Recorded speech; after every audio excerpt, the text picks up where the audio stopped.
When I turned 65, I learned that being forgotten hurts far less than realizing you were excluded on purpose. I spent 3 weeks planning my birthday dinner, 3 weeks choosing recipes, polishing my best china, and calling everyone to make sure they could come.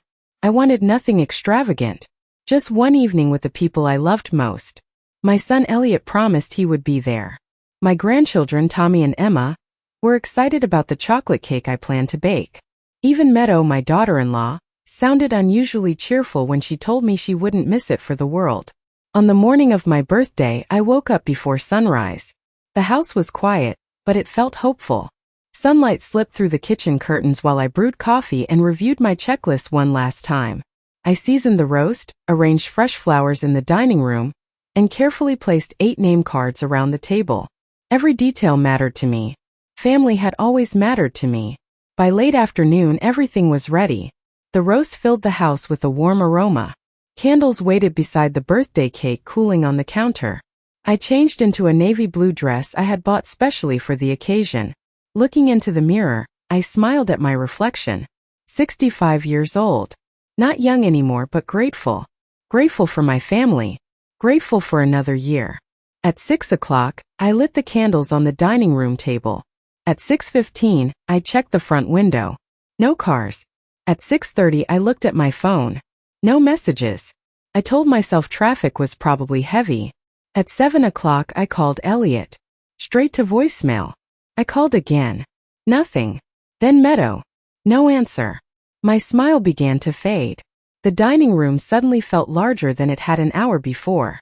The empty chairs seemed louder somehow. 7:30 came and went. The candles burned lower. The food cooled. I sat at the head of the table and listened to the silence. By 8 o'clock, I knew no one was coming. Not my son. Not my grandchildren. Not even my sister Ruth, who had promised she would stop by. I stared at the untouched cake. The frosting still looked perfect. The words "Happy Birthday Loretta" were written in careful blue icing across the top. I reached for my phone again, hoping for an explanation. Instead, I made a mistake. I opened Facebook. The first photo that appeared stopped my breathing for a moment. There was Elliot smiling beside Meadow. Behind them stretched a brilliant blue ocean. Another photo showed Tommy and Emma laughing near a swimming pool.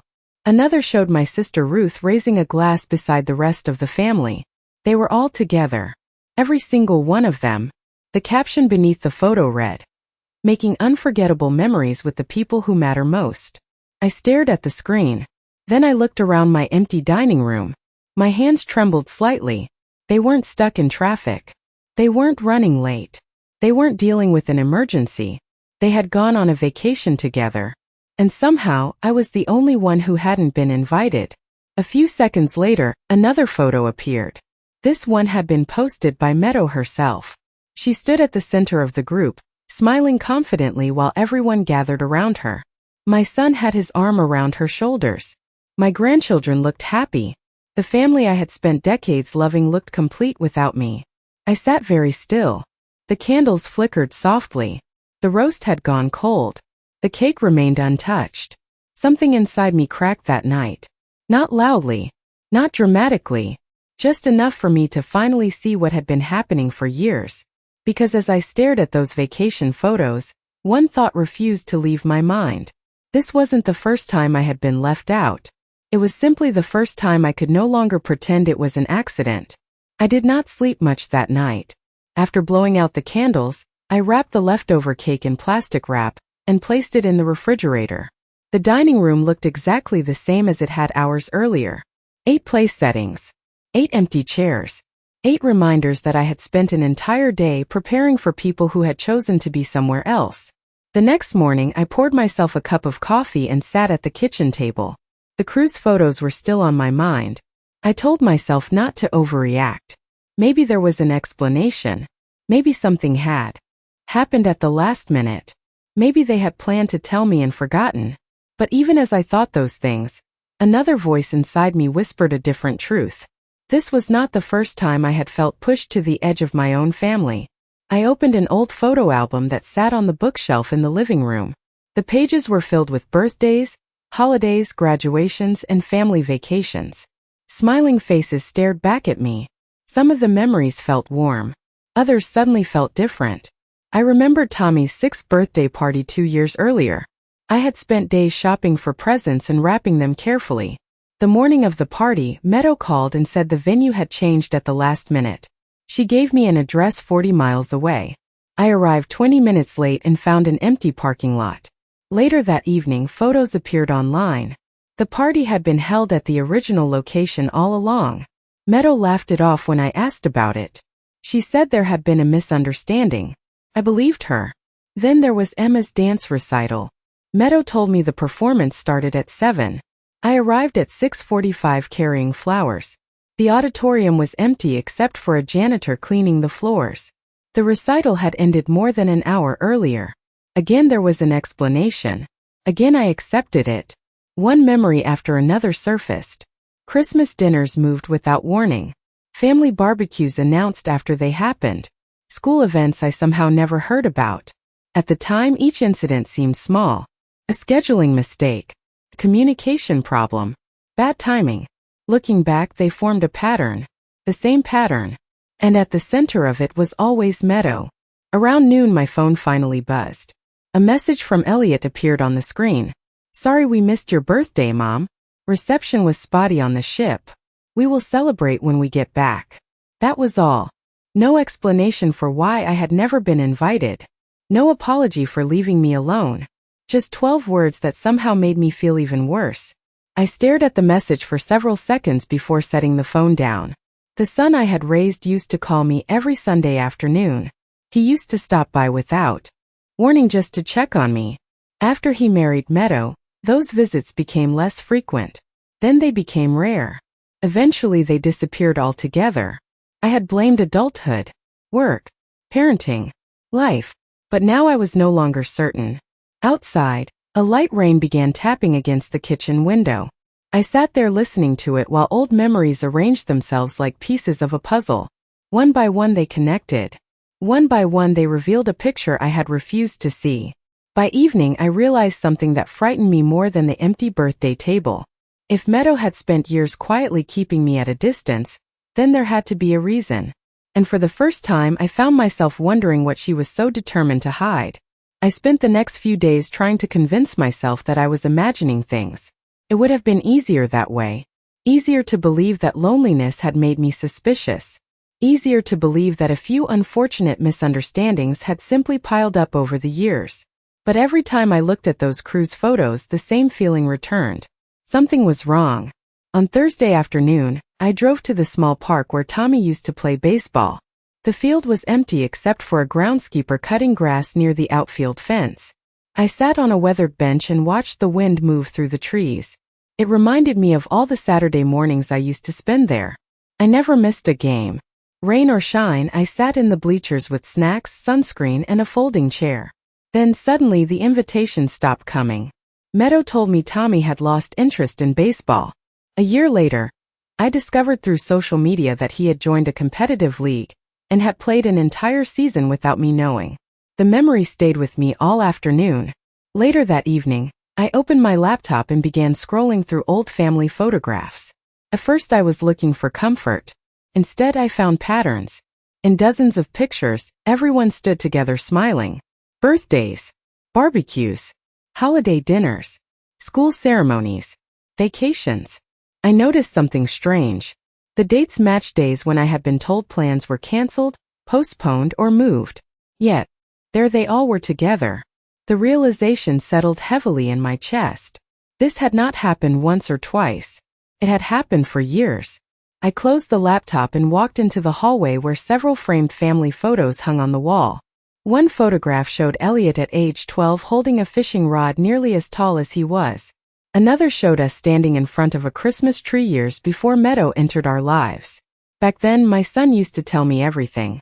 We talked about school, work, dreams, and fears. Somewhere along the way, those conversations disappeared. The next morning, my sister Ruth called. Her voice sounded unusually cautious. We exchanged a few polite comments before she finally asked how my birthday had gone. There was a long silence when I told her the truth. Then she sighed. A tired sigh. The kind that carries more meaning than words. Ruth rarely avoided difficult conversations. That was one reason I trusted her. When she hesitated, I paid attention. She told me she had assumed I knew about the cruise months ago. She sounded genuinely surprised when I explained that nobody had mentioned it. Another silence followed. Longer this time. I could almost hear her choosing her words carefully. Then she said something that stayed with me long after the call ended.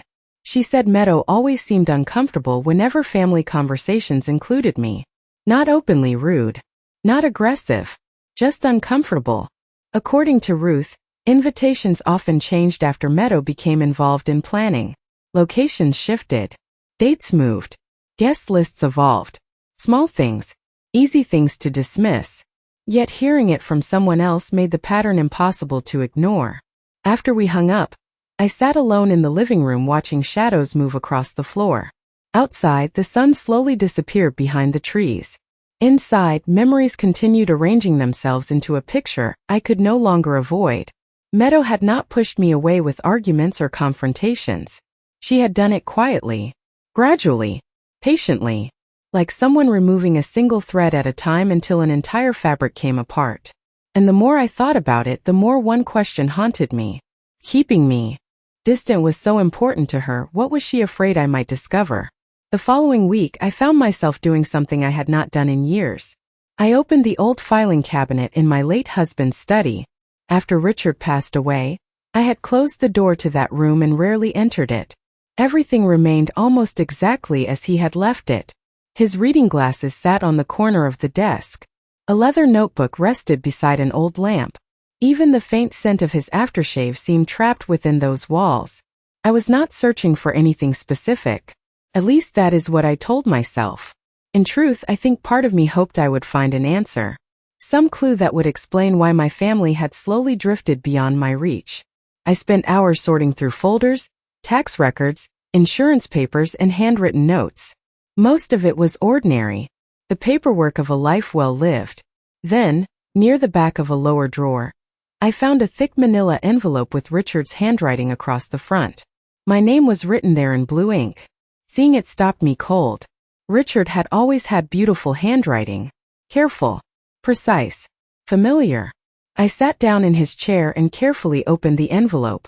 Inside were several documents, a few letters, and a business card belonging to an attorney named Michael Carter. I recognized the name immediately. Michael had handled several legal matters for Richard over the years. At first, the contents seemed unrelated. Estate notes, financial summaries, property information. Then I found a letter dated less than 6 months before Richard died. The paper trembled slightly in my hands as I read it. Most of the letter discussed family matters and practical concerns. But one paragraph caught my attention. Richard wrote that if anything ever seemed unusual after he was gone, I should speak directly with Michael before making assumptions. The wording felt strange, specific, deliberate. I read the paragraph 3 times. Why would he write something like that? Richard was not a man who wasted words. Every sentence had a purpose. I looked through the rest of the envelope searching for context but found none. Just before sunset, I called the phone. Number printed on Michael's business card. I expected voicemail. Instead, he answered on the second ring. His voice sounded older than I remembered but still steady. When I introduced myself, there was a brief pause. Then he said something unexpected. He said he had often wondered whether I would eventually call. My stomach tightened. We spoke for several minutes. Mostly polite conversation. He asked how I had been doing since Richard's passing. I asked how business was going. Yet beneath the small talk, I sensed something else. A hesitation. A carefulness. Finally, I mentioned the letter. Another silence followed. Longer this time. Michael explained that Richard had been deeply concerned about family relationships during the final year of his life. He would not elaborate over the phone. Instead, he suggested we meet in person. The recommendation sounded simple enough, but something in his tone made it feel important. After we ended the call, I remained seated in Richard's study. Evening shadows stretched across the room. Outside, the first porch lights began appearing along the street. Inside, I stared at the letter resting on the desk. For years, I had convinced myself that distance had simply grown between me and my family. Now I was beginning to suspect there was more to the story. Richard had seen something before he died. Something important enough to leave behind a warning. And for the first time since my birthday, I felt that I was finally moving toward the truth rather than away from it. 2 days later, I drove to Michael Carter's office. The building sat on a quiet street lined with maple trees just beginning to show signs of autumn. I arrived 15 minutes early and waited in my car, watching people come and go through the glass doors. My hands rested on the steering wheel while questions circled endlessly through my mind. What had Richard seen? Why had he left that letter? And why had Michael sounded as though he had been expecting my call for years? When I finally entered the office, Michael greeted me warmly. Time had added more gray to his hair, but his expression remained kind and professional. He led me into a conference room and placed a thick folder on the table between us. For a moment, neither of us spoke. Then he looked directly at me and said something that immediately made my stomach tighten. He told me that during the last year of Richard's life, my husband had become concerned about growing tensions within the family. Not arguments. Not dramatic confrontations. Small things. Quiet things. The kind of details most people ignore. Richard had noticed invitations that never reached me. Family plans that changed unexpectedly. Conversations that seemed carefully managed. According to Michael, Richard initially believed he was imagining it. But over time, the pattern became impossible for him to dismiss. I listened carefully while Michael opened the folder. Inside were copies of notes Richard had written during meetings with him. Most were practical reminders related to estate planning. Yet scattered throughout the pages were observations about family dynamics. Richard had written that he worried I was becoming increasingly isolated. He wrote that certain information seemed to reach everyone except me. He even noted specific family gatherings that had occurred without my knowledge. Reading his words felt like hearing his voice again. Calm, observant, thoughtful. Michael explained that Richard never wanted to create conflict. He hoped the situation would improve on its own. Still, he felt compelled to document what he was seeing. Then Michael handed me a smaller envelope that had remained sealed until that day. My name appeared on the front in Richard's handwriting. My chest tightened as I carefully opened it. Inside was a short letter. Richard wrote that if I was reading it, then his concerns had likely proven justified. He urged me not to blame myself for any distance that had developed within the family. He reminded me that manipulation often works quietly, through omission rather than confrontation. One sentence struck me harder than all the others. He wrote that people who fear the truth often work hardest to control who has access to it. I read that line several times. Each time it seemed heavier, more important. After I finished, Michael remained silent for a moment before speaking. Again, he told me there was one more reason Richard had wanted me to contact him. Several months before his death, Richard had asked Michael to keep certain records secure. Nothing illegal. Nothing scandalous. Just documents he believed might eventually become important. Michael explained that he had honored that request ever since. My pulse quickened. He opened another folder and carefully removed several pages. I glanced down at the documents but did not immediately understand what I was seeing. Then I noticed a familiar name near the top of one page. Meadow. Seeing her name there sent a chill through me.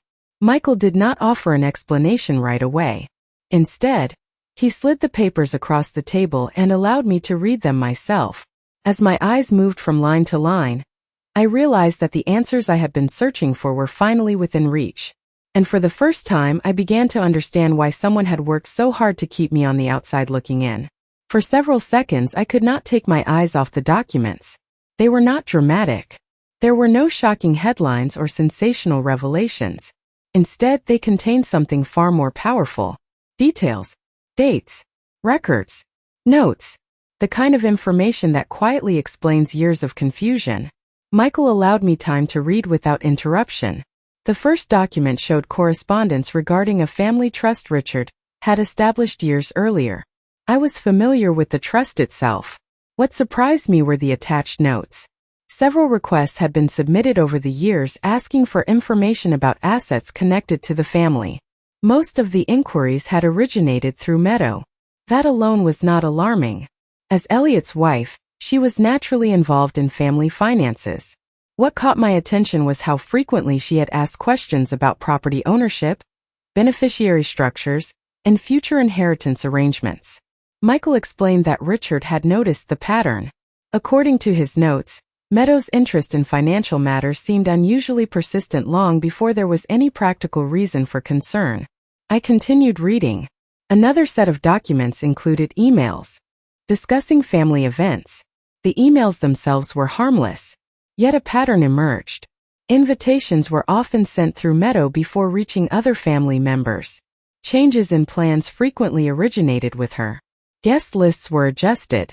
Locations shifted. Information was filtered through a single source. Individually, none of it seemed important. Together, it painted a picture that was difficult to ignore. Michael leaned back in his chair and folded his hands. He told me Richard had become increasingly concerned that family communication was being controlled. Not openly. Not aggressively.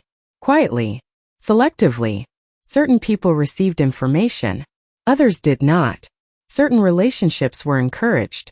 Others were allowed to fade. I thought about the birthdays I had missed. The recitals. The vacations. The holiday gatherings. Suddenly they no longer felt like isolated incidents. They felt connected. Then Michael showed me the final document. It was one of Richard's personal notes written less than 3 months before his death. I recognized his handwriting immediately. He had written that he feared I was being gradually separated from the family without realizing it. He believed the process was so subtle that I would likely blame myself rather than question those around me. Reading those words felt like someone turning on a light in a room that had been dark for years. I remembered every moment I had wondered whether I was becoming forgetful. Every time I had convinced myself that changing plans were simply accidents. Every occasion when I had apologized for misunderstandings that were never my fault to begin with. Michael watched quietly while I absorbed everything. Finally, he asked a question. He wanted to know whether Elliot was aware of any of this. I thought carefully before answering. The truth was that I did not know. My son had changed over the years. He had become distant, passive, easier to influence than I wanted to admit. But I still struggled to believe he would intentionally hurt me. Michael nodded thoughtfully. Then he said something that stayed with me long after our meeting ended. He said that not everyone who participates in a harmful situation understands the role they are playing. Some people lead. Others simply follow. When I left the office that afternoon, the air felt cooler than before. Autumn leaves drifted across the sidewalk as I walked toward my car. For the first time since my birthday, I no longer felt confused. Hurt, yes. Disappointed, certainly. But not confused. Richard had seen the pattern. Michael had preserved the evidence. And now I could see it too. Yet one question remained unanswered. Why had Meadow worked so hard to keep me at a distance for all these years? Because people do not invest that much effort without a reason. And deep down, I was beginning to suspect that the real answer had not appeared in those documents yet. The more I thought about Michael's question, the more it stayed with me. Was Elliot aware of what had been happening, or had he simply drifted along with the current without noticing where it was leading? I wanted to believe the second possibility. A mother never stops wanting to see the best in her child. Still, wanting something to be true and knowing it are two different things. 3 days after my meeting with Michael, the cruise ended. I knew because social media filled with photographs of suitcases, airport terminals, and cheerful captions about returning home. That evening my phone rang. Elliot's name appeared on the screen. For a moment I considered letting it go to voicemail. Instead I answered. His voice sounded relaxed. Almost casual. He asked how I was doing. He asked whether I had enjoyed my birthday. The question stunned me. Not because he asked it, but because he seemed completely unaware of how much damage had already been done. I told him the truth. I told him that spending my birthday alone had not been enjoyable. Silence followed. Then came an apology. Quick, polite, uncomfortable. He explained that the trip had been planned months in advance. He said everything happened quickly. He said there must have been a misunderstanding. I listened without interrupting. Years ago, I might have accepted those explanations. Not anymore. When he finished speaking, I simply asked one question. Why was I the only family member who did not know? About the trip? The silence that followed lasted much longer this time. Elliot did not have an answer. Eventually, he changed the subject. That told me more than any explanation could have. The next morning, I received a text message from Meadow. It was surprisingly warm. She wrote that she felt terrible about the confusion surrounding my birthday. She suggested getting together soon. Reading the message felt strange. For years, I would have seen kindness in those words. Now I saw timing. She had remained silent while I sat alone at an empty table. She had remained silent while the cruise photos appeared online. Yet now, after returning home, she suddenly wanted to reconnect. I thanked her politely and suggested a family dinner the following week. To my surprise, she agreed immediately. So did Elliot. Even Ruth agreed to attend. Over the next several days, I prepared carefully. Not because I planned to confront anyone. Not yet. I simply wanted to observe. To listen. To see what happened when everyone sat around the same table. The same way families are supposed to. As the evening approached, I found myself setting out plates and glasses once again. The familiar sight stirred memories of my birthday. For a brief moment, I felt sadness creeping back into my chest. Then I remembered Richard's letter. I remembered Michael's documents. I remembered that confusion had been replaced by clarity. This dinner would be different. At 6:30 sharp, the doorbell rang. Elliot arrived first. Tommy and Emma followed close behind, racing into the house with the energy only children possess. Their hugs were genuine. Their smiles were real. Seeing them reminded me why I had endured all these years of disappointment. A few minutes later, Meadow walked through the front door carrying a bottle of sparkling cider and wearing the same effortless smile she always seemed to have. Warm, friendly, perfect. She greeted me with a hug. Anyone watching would have seen a loving daughter-in-law. Anyone watching would have believed everything was normal. But as I looked around the room, I noticed something interesting. Meadow seemed nervous. Not frightened. Not upset. Just unusually alert. Her eyes moved constantly. She paid close attention to every conversation, every reaction, every detail. And for the first time, instead of wondering why I had been pushed away, I began wondering whether Meadow had realized something had changed. Because while everyone settled into their seats, laughing and making small talk, a single thought stayed firmly in my mind. The person who works hardest to control a story is often the person most afraid of the truth. Dinner unfolded more smoothly than I expected. Tommy talked about school. Emma proudly described a drawing competition she had entered. Ruth shared stories about neighbors and local events. For a while, the room almost felt like the family gatherings I remembered from years ago. Almost. Yet beneath the laughter, I noticed things I would have missed before. Every time a conversation drifted toward family plans, Meadow quietly redirected it. When Ruth mentioned an upcoming holiday gathering, Meadow quickly changed the subject to travel. When Tommy nearly mentioned an event at school, Meadow interrupted with a question about dessert. None of it was rude. None of it was obvious.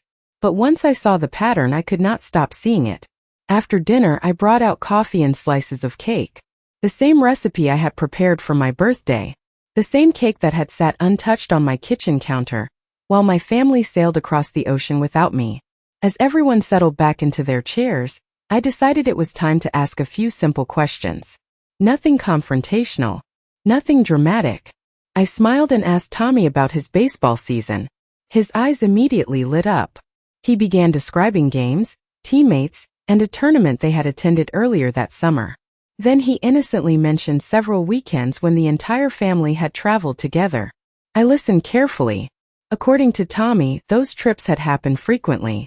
More frequently than I realized. I glanced toward Meadow. Her smile tightened ever so slightly. Next, I asked Emma about her dance classes. She happily listed performances from the past 2 years. Some I knew about. Many I did not. Again the pattern appeared. Event after event.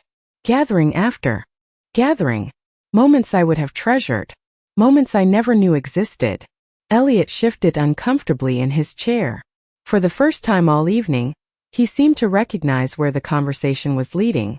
He looked at Meadow, then at me, then down at the table. The room grew quieter. I picked up my coffee cup and spoke gently. I told them I had recently been sorting through some of Richard's old papers.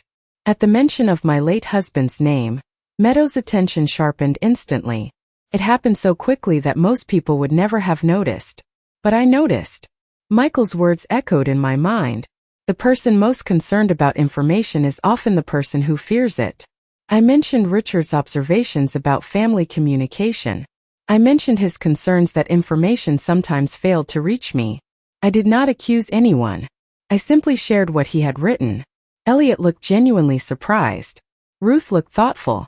Meadow remained perfectly composed, but I could see her fingers tightening around her coffee mug. Then came the moment that changed everything. Elliot frowned and asked a simple question. If Dad noticed these things years ago, why did nobody ever talk about them? The room fell silent. No one answered immediately. Then Tommy spoke without realizing the significance of what he was saying. He mentioned hearing Meadow tell someone on the phone years earlier that certain events would be easier if Grandma stayed home. The innocence in his voice made the words land even harder. He was not accusing anyone. He was simply repeating something he remembered. A memory. A detail. A truth. Meadow's face lost color for the first time all evening. Elliot slowly turned toward her. The expression on his face was not anger. It was confusion. Deep confusion. And as I watched the realization begin forming behind his eyes, I understood something important. The story that had been carefully managed for years was beginning to unravel. Not because I forced it. Not because I argued. But because the truth has a way of revealing itself when enough people finally sit at the same table. No one spoke for several seconds after Tommy's comment. The silence felt heavier than any argument ever could. Tommy looked around the table, confused by the sudden change in everyone's expressions. Emma quietly focused on her slice of cake. Ruth lowered her eyes. Elliot remained frozen in his chair. And Meadow sat perfectly still. For years, I had imagined some dramatic moment when everything would finally come into the open. Instead, the truth arrived through the innocent words of a child who had no idea he was carrying a missing piece of the puzzle. Eventually, Meadow cleared her throat. She forced a small smile and said Tommy must have misunderstood something. Her voice remained calm, but it lacked the confidence I had always associated with her. Elliot did not respond immediately. He simply stared at the table. Then he asked a question that surprised everyone. He asked how many family events I had missed over the years. I did not answer right away. Instead, I looked toward Ruth. She quietly listed several gatherings she remembered. Birthday parties, school events, holiday dinners, weekend trips. The list grew longer than anyone expected. With each example, Elliot's expression changed a little more. Not anger. Not yet. Something deeper. Regret. The realization that moments can never be recovered once they are gone. Finally, he looked at me. His eyes were filled with something I had not seen in a very long time. He saw me, not as an obligation, not as a distant relative, as his mother, the woman who had spent decades showing up for every important moment in his life. He apologized. Not the quick apology from the phone call after the cruise. Not a polite apology offered to end an uncomfortable conversation. A real apology. He admitted that he had stopped paying attention. He admitted that he often relied on others to organize family plans. He admitted that he should have noticed what was happening much sooner. I listened quietly. Then I nodded. Because forgiveness and trust are not the same thing. Forgiveness can begin in a moment. Trust takes longer. The evening ended peacefully. No shouting. No dramatic confrontation. No grand speeches. Everyone simply gathered their things and prepared to leave. Before walking out the door, Tommy hugged me tightly. Emma followed a second later. Their affection felt genuine and uncomplicated. Children rarely care about the complicated games adults play. After they left, the house became quiet once again. Yet this silence felt different from the silence of my birthday. Back then, the empty rooms had felt lonely. Now they felt peaceful. Over the following weeks, small changes began to appear. Elliot called more often. He visited without being asked. He invited me to Tommy's games and Emma's performances. Sometimes the invitations arrived directly from him instead of passing through someone else first. I noticed the difference. More importantly, so did he. As for Meadow, our relationship remained polite, cordial, careful. I no longer spent energy trying to win approval that was never freely offered. I no longer questioned my own memories or blamed myself for things beyond my control. Richard had given me one final gift before he left this world. Not money. Not property. Clarity. He had seen the truth before I did and left a path for me to follow when I was finally ready. One afternoon, months later, I sat on my porch watching autumn leaves drift across the yard. My phone buzzed with a new message. It was a photograph from Tommy's latest baseball game. Underneath the picture, Elliot had written 4 simple words. Glad you were there. I smiled and set the phone beside me. The pain of being excluded had not vanished completely. Some wounds leave scars. But scars are different from open wounds. They remind us where we have been without controlling where we go next. At 65, I thought I had lost my family. Instead, I discovered something far more valuable. I rediscovered myself. And for the first time in years, that was enough.